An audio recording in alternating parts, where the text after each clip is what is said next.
We are following the arrest and subsequent transfer of Ruaraka Member of Parliament TJ Kajwang. I believe there's an ongoing press briefing at the Milimani Law Courts right now. Suba North MP John Bad is currently speaking. Let's listen in.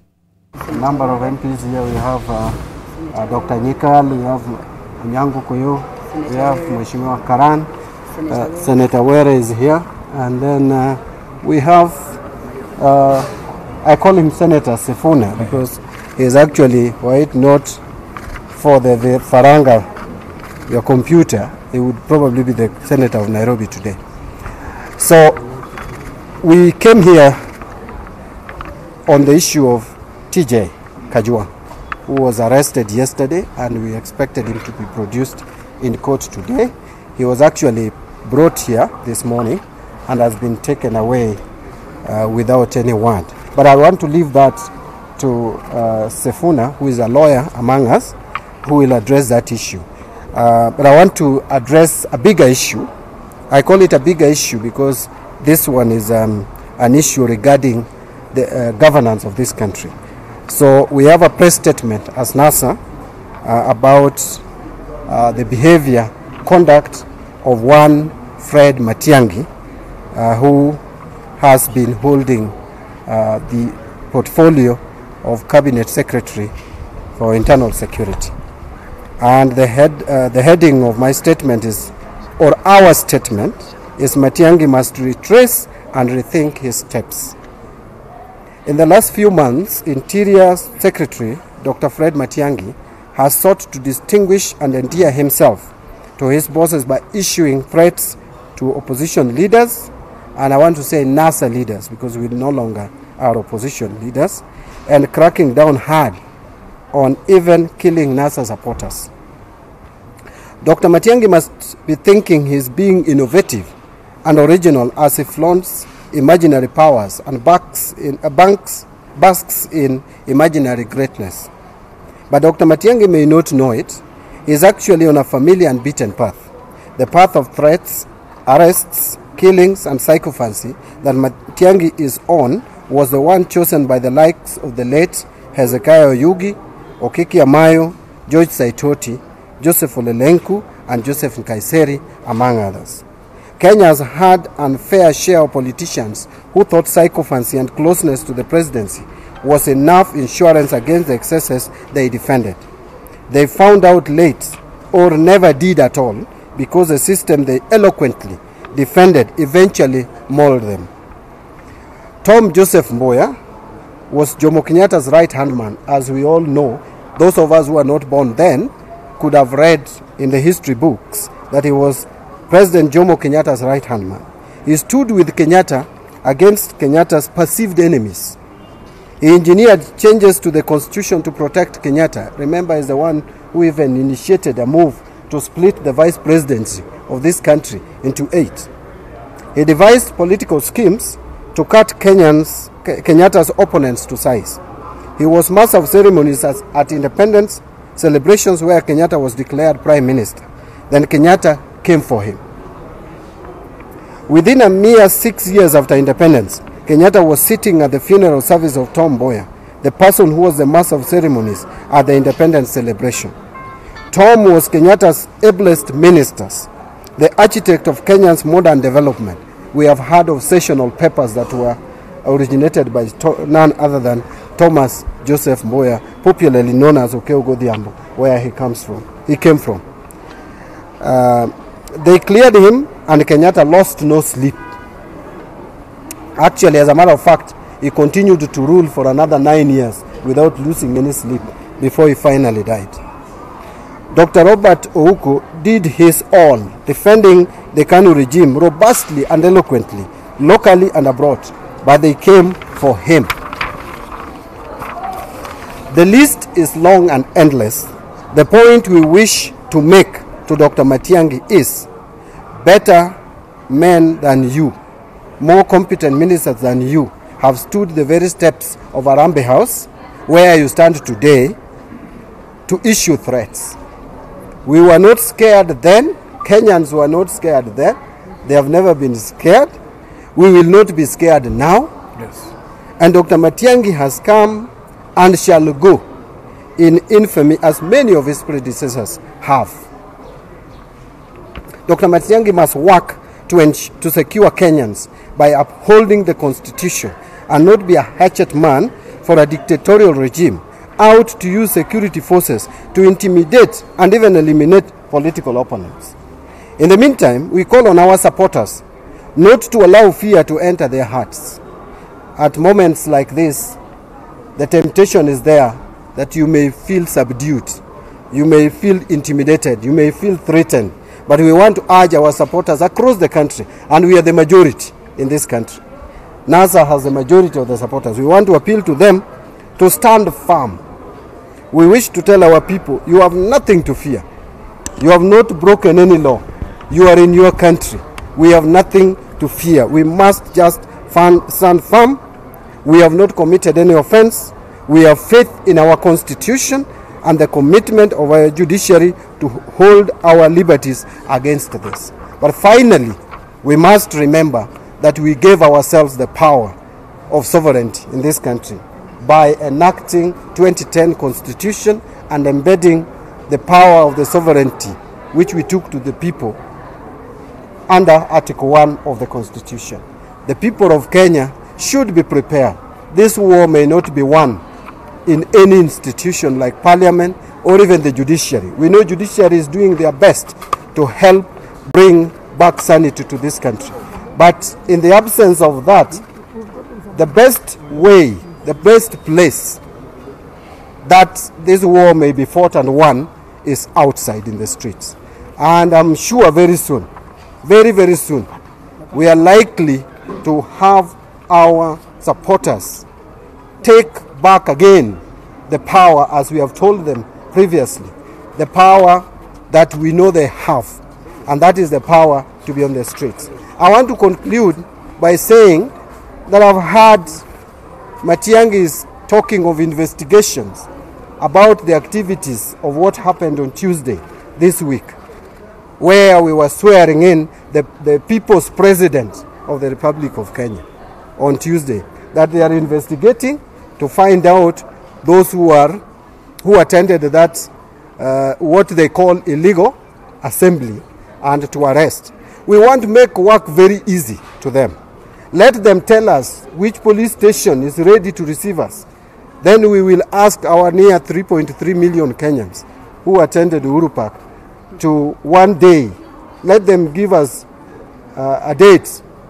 We are ready to be there even next week on Monday, all of us, or next week on Tuesday, or even now, we can invite Kenyans who appeared for the oath-taking ceremony on Tuesday to be present there so that we can all be charged at once, and then our case can be transacted.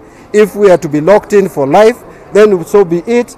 I am told they have threatened to hang us. If they are going to hang the 3-point-something million Kenyans in a day or in a whatever period, we are ready for it. But let Matiang'i not be misled into thinking that by arresting a few leaders, by intimidating us, by closing the media, by making Kenya ungovernable, that is going to intimidate these leaders. They are not about to. You can see the smiling faces all over. I am sure none of us is about to be intimidated. I want to ask... we will do that. So what we will do, I will ask Lawyer Sifuna to just make quick remarks. Then we'll have Honorable MP Dan Manzo to also make some remarks. Thank you. And Senator Mutula Kilonzo Jr. is here, who is also the Secretary General of the Great Party of White. Thank you very much, Chairman Badi. As members of the media, you have been with us here since morning. We were here in the morning to await the arraignment in court of Honorable TJ Kajwang. He was actually brought to the precincts of the court, but at around 10:30 a.m., we were informed that he was needed back at the CID county headquarters, just here near Integrity Center. So I left in the company of Honorable TJ Kajwang in the same police vehicle, and I was also accompanied by the Senator for Homa Bay, the Honorable Moses Kajwang, who was in another vehicle. But when we arrived at the CID county headquarters here in Milimani, we were forced into separate vehicles. I was myself bundled into a Subaru vehicle, and the Honorable TJ Kajwang was bundled into a white double cab vehicle and driven away to an unknown location. So as we speak right now, Honorable Kajwang is being held in Comunicado without counsel present and at an unknown location, and we have been unable to reach him on phone. We have had several rumors that probably he's being taken to Ngong Law Courts. We have sent one team there to confirm the same, but at the same time, our able lawyers led by my seniors, the Honorable Manzo and Honorable Mutula Kilonzo, have approached the High Court and they have obtained certain orders which I will now allow the Honorable Manzo and the Honorable Mutula Kilonzo to brief you on that particular matter. Thank you. Yes, sir. As soon as those events happened, we have prepared a certificate of urgency, which has been certified by the court. And we've been ordered to serve it to the DPP by 3 p.m. The DCI has also been ordered to give the lawyers, myself and Mutula Kilonzo and Ms. Akelo, and any other lawyer representing the Honorable Kajwang, access, because you see right now he's been denied access to his lawyers. We do not know what is happening, and we cannot take instructions from him. And also this application to release him on bond will be heard tomorrow first thing in the morning at 9 o'clock before Justice Kimaru, who has issued us these orders. So right now we're going to serve the DPP and then serve the DCI so that he can show us the whereabouts of the Honorable TJ Kajwang. In the event the DCI does not show us, then of course the normal conduct of court proceedings begin. Therefore, we hope once we serve him this afternoon, we'll be able to know the whereabouts of the Honorable TJ Kajwang. Senator. Yes, Senator. Thank you. We brought to the attention of the judge that something very unusual has happened today, that the police have used the courthouse as a roundabout to continue the impunity of withholding Mheshimiwa Kajwang against the law, because they were supposed to produce him within 24 hours.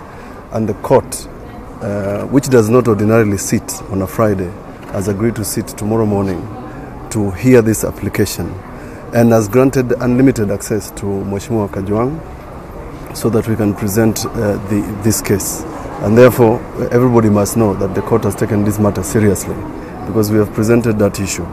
And to also bring to the attention of everybody that Mheshimiwa Kajwang, acting as an advocate, cannot be intimidated in any manner in his action as a lawyer and as an advocate. And everybody saw that he was wearing a robe and a wig. And therefore, we are going to make sure that the people who are acting as officers of the court are not intimidated by court action. But the idea that they could bring Mheshimiwa Kajwang this morning to court, where we were with him, and then again remove him out of court, we are going to bring it to the attention of the Chief Justice that this court cannot be used for such purposes. This is not a part of an extension of a police station or an extension of the DCI. They should not bring him to court here so that they can justify bringing him to court. Bringing him to court is not driving him to court. It is charging him in court. And he has told us that he's prepared for whatever charges they have prepared against him. And we want him to be presented. Thank you. Thank you. So is there any question? Are you certain that you're going to see him? Because from what has been happening yesterday and even this morning, are you certain that they're going to obey these orders? We've seen orders. We brought this to the attention of the court, that he is being held in Comunicado, and we need to get instructions from him. And the court was very clear. I have given you access.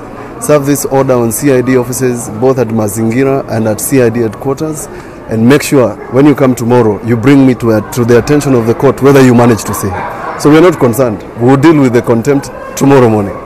Now, there was an outcry about withdrawal of security from the National Assembly. Has the same happened to the Senate? Perhaps have they been returned for the National Assembly members? The minority leader will handle that. But anyway, the point is, those members of parliament whose security were withdrawn have not been returned. as I said yesterday, I still don't even have the full list. But to me, that is a peripheral matter. I don't have security and I'm secure. I can protect myself. I was cracking a joke yesterday that I'm walking with stones in my pocket. So whoever comes around should be prepared for war. So as we speak, anyway, to cut the whole story short, none of us has gotten back his security. I've already written to the Speaker of the National Assembly complaining on behalf of the members of National Assembly who have lost their security. Because I'm the leader of minority, I am a holder of a constitutional office. Article 108. You may not like me, but you have no choice to respect that office. It is an office that is provided in our constitution. You asked a question about this, the police ignoring the court order. I think our constitution has not been set aside. If it has, then they will disobey. And we need to be told if our constitution has been suspended.